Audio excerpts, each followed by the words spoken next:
Hi, everybody. I am Todd Gressley, the gallery director here at A05 Gallery in Austin, Texas. And I'm being joined by one of my favorites of all time, Cynda Valle in Los Angeles at her studio, holed up and painting lots of new stuff. Isn't that right, darling? Hello, how are you? Hello, hello, hello. Yeah, you know what? Self-isolation, in other words, is an artist in their studio. We've been so well trained for this, bro. You know, the cool thing is I always thought I was an introvert.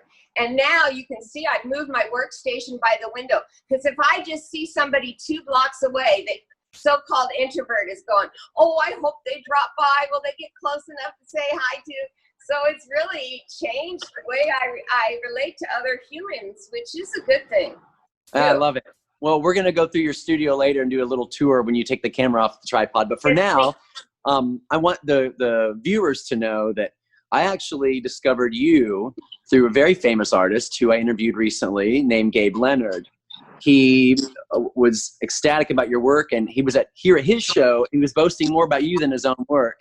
So I saw your work and fell in love, and then discovered as well a type of painting that's basically archaic. I didn't know much about it, and it's underpainting. So explain to the viewers what underpainting is. Well, underpainting originates back to the 1450s, at least the process that I know about. It's involving underpainting with subsequent layers on top of glazing. Here I've got a painting in progress. Kind of cool, because normally you don't get to see the underpainting at all. But I've been working on it from lower left to upper right. So here in the upper right, you see the underpainting. In my case, it's a transparent brown background with a white monochromatic value study on top of it. And then at this point, it starts to work like watercolor, right? If I put a transparent red glaze over this white spot right here, the idea is where you underpaint things white, it kicks up the saturation to the highest level.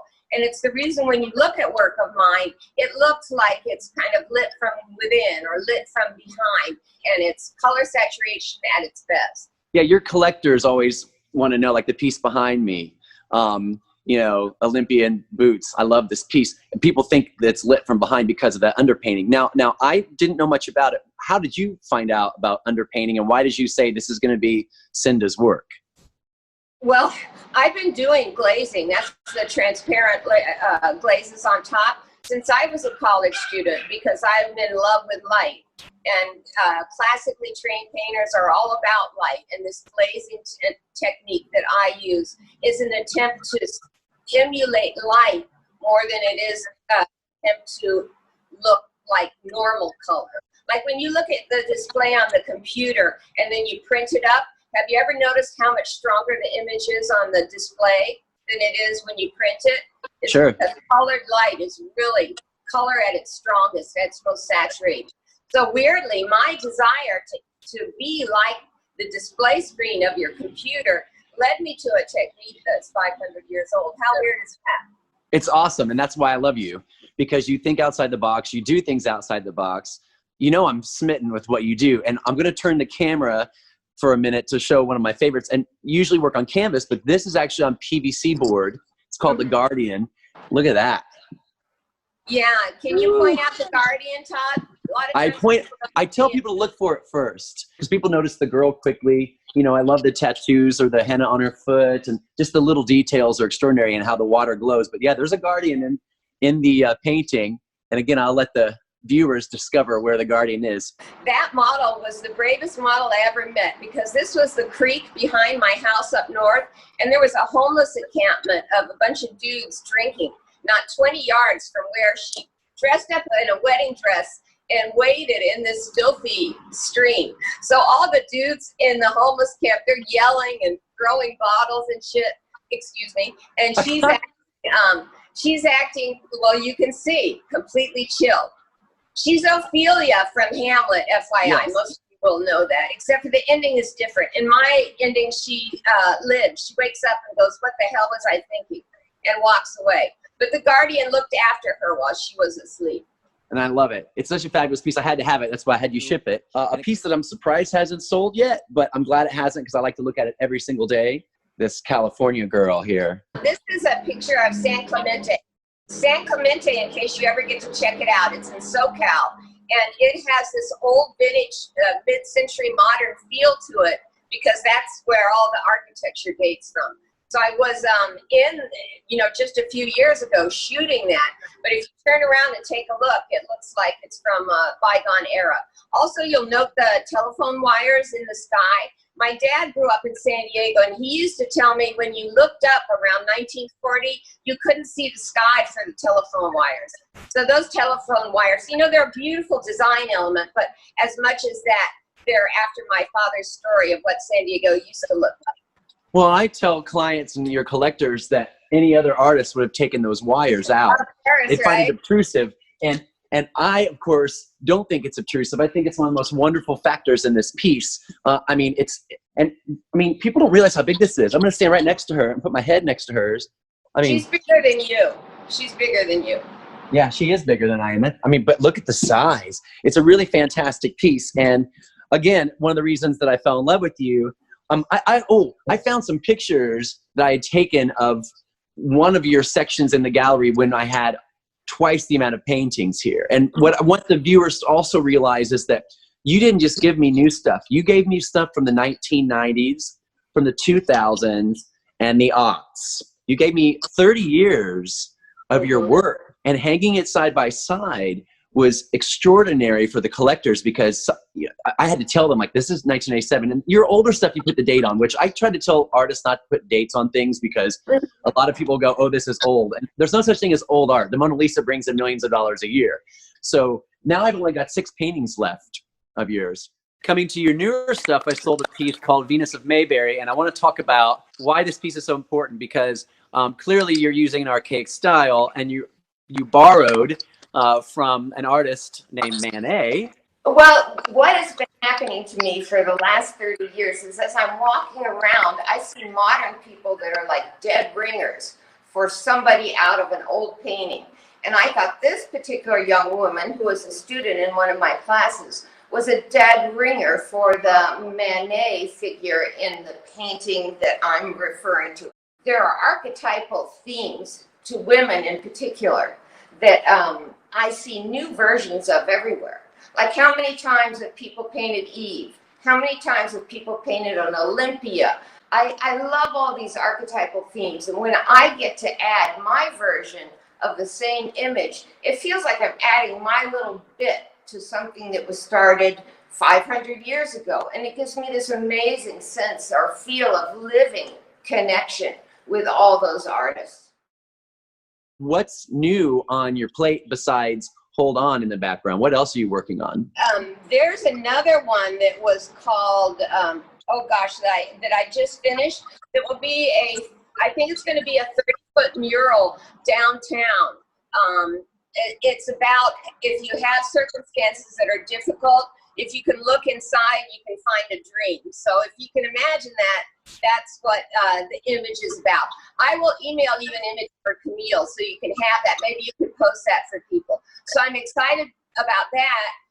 It's a deal with the mayor's office, and obviously they're busy doing other stuff right now. But hopefully when it heats up, when it's summer up here, the COVID will die, and I'll be able to get to that mural. Plus, just painting like crazy, Paul. Just painting like crazy.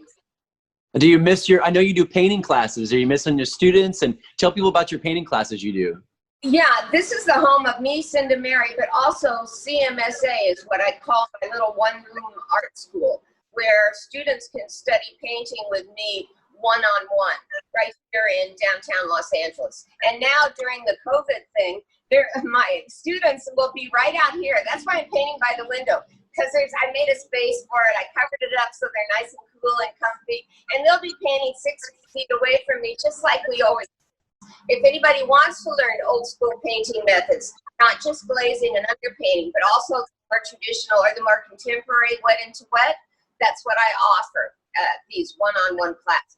Plus a lot of, we deal a lot with what kind of artist you are destined to be. It's kind of like your fingerprint. I believe it's in there from the get-go. And the young artist has merely to look inside to find it. So that's what I do. I try to help them see in there.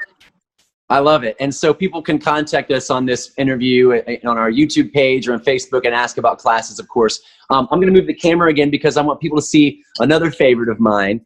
I even put it in a really special frame from Italy, and it's the Oh it's my God, crying on the freeway. Your self-portrait. Uh-huh. It's called Crying on the Freeway because that's what I do. And that's what I've been doing as far back as I've known LA. And when I made this painting, I thought I was the only person that did that. You got to remember when I took those reference photos, not only was I crying on the freeway, but I also had the camera, it was in the days of cameras, on top of my steering wheel. And I was trying to shoot while crying while driving. And I mentioned that it was about crying on the freeway. You may be alarmed to hear that most women that responded also cry on the freeway. So it makes me nervous. Yeah, we should pull over and cry from the safety of the shoulder, right? You should. Probably men too, right? Oh yeah, I mean, I remember when I lived in Indiana and I was a young, desperate poet, rock and roll guy. Between my commutes from Indianapolis to Muncie, I got a lot of crying done on that hour and 15-minute trip. So I got to show everybody basically almost everything that's here. We're going to post some really good pictures of your work that is available, stuff you're working on. And then you and I spoke in private about some prescription that you have that you're saying is helping your work. Let's explain that without me giving anything away. Oh yeah, if you don't mind, I'll speak about it quite frankly. I am getting legally therapy for medication-resistant depression, and that therapy is ketamine infusions. Ketamine is a club drug, though I don't know how the kids do it at clubs. I think I would fall down if I did it at a club. But what's remarkable about it, besides it treats depression in over 80% of the people that try it. So it's just like a miracle drug for people that have had chronic lifelong problems. But the other beautiful thing that they didn't tell me about it was it is a door into your subliminal mind, which is, of course, where all your creativity, all your images are stored. It's an open door between the conscious part of the brain and the subliminal part of your mind, in that you feel like you take your consciousness and walk into that dark, mysterious other.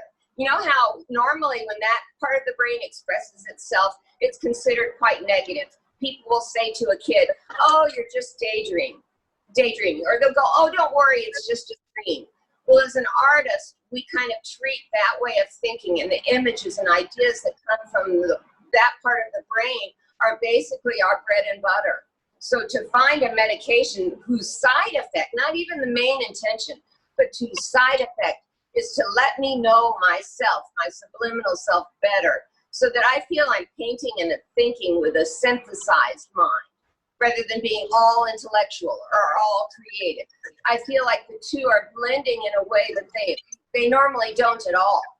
Well, that takes me to where I have always called your work real and fantastical, because there's a fantasy element to everything you do. Like one of my favorite paintings, I don't know if it's still available or not, was My Favorite Alien. And people see the girl. They see the girl, but what they don't notice is the alien in the background climbing up the building. There's a fantasy element to your work. It's real but fantastical. And that's probably really coming out now that you've been prescribed this antidepressant drug, and that you're using it responsibly because it's prescribed, but it's helping your creativity, your art, and your glow. So the real but fantastical element for me is really, I mean, it's sold your work. I mean, the Comet Hale-Bopp I sold recently, you see the man carrying the woman getting ready to go into the home, but if you look in the background, the Comet Hale-Bopp is in the sky, and people have to read the title to find the comet. You're very good at a little bit of trickery in a great way, and a little bit of in your face, and then a little bit of subliminal size to every piece you do. I mean, you're a very exciting artist, and again, and you're lovely, and I say this in every interview. No, I say in every interview, my artists in AO5 Gallery are wonderful people. They're not just great artists. I don't want to interview a jerk. I want to interview amazing people, which I'm getting to do. It's just very exciting. The silver lining to the pandemic is I get to talk to you guys more than I usually do. It is really cool. Plus, I love all of yours too. You just draw good people to you. I try to. Yes. I want you to get up And then show everybody, let's show the viewers your studio from the eye of Cynda Valle. Okay, hold on. I got to flip it. That's all right. That's just what we're doing these days. Yeah, there we go. Okay. You flip it and I'll move.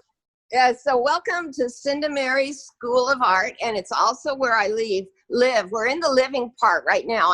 Like I said, I moved my painting near the window so I could enjoy window visits. But look, you guys, I have a giant studio. This is where I normally work. Right here is my easel. Here's a painting I just finished recently. It's a little boy pulling a woman out of the surf. It commemorates the idea that we are supported as much by our children as we support them. That's something that mothers don't usually say out loud. But this painting commemorates that idea that those kids do pull us out of whatever dark place we may be. Nothing like a kid to get you out of it. So look, come, we keep going, keep going. Oh yeah, right here. This is my beautiful swing. Can you see it? Every studio needs a swing, yeah. Oh, and I'm a sculptor too. I meant to show you these. I do polymer clay sculptures because you can fire them by just putting them in a hot car. So it's very easy to do anything with clay without having to deal with a kiln or anything like that. And way back there, that's the kitchen area. And my most prized possession is my dining booth. See it there? It's one of the coolest things I have. And then paintings everywhere, my friend. Ooh, even things hang up in the sky. Look at the bugs in the corner. You see them way in the back corner? They're flying out of that painting there. I love it. I love it. This painting I grew up with. This has been hanging over my mantle my entire life. It's one of those guys that looks you in the eye no matter where you are. So I was always afraid of him when I was little. But if you ask him a question and he thinks it's a good thing, he kind of smiles at you. If he thinks it's a bad thing, that Mona Lisa smile turns into a frown. I love it. Okay, that's all I got, babe. I'm turning you back if I can. Okay. Did I do it? No, I didn't do it. Okay. Well, that's right. Okay, I'm here. This was a really great interview. Todd, hey everybody, watch Todd Talks. They are fantastic. See you soon, baby. Virtual hugs. Thanks, Camille. Mwah. See you later, Cynda. Love you too, babe. Thanks, everybody. I'm Todd Gressley at AO5 Gallery in Austin, Texas. Love you. That's been Cynda Valle in LA. Every time I talk to her, I get great joy. Enjoy the interview on Facebook. Email me at inquiries@ao5gallery.com. I'll answer your questions about Cynda and pass on questions along to her. And have a great one, everybody. Bye-bye.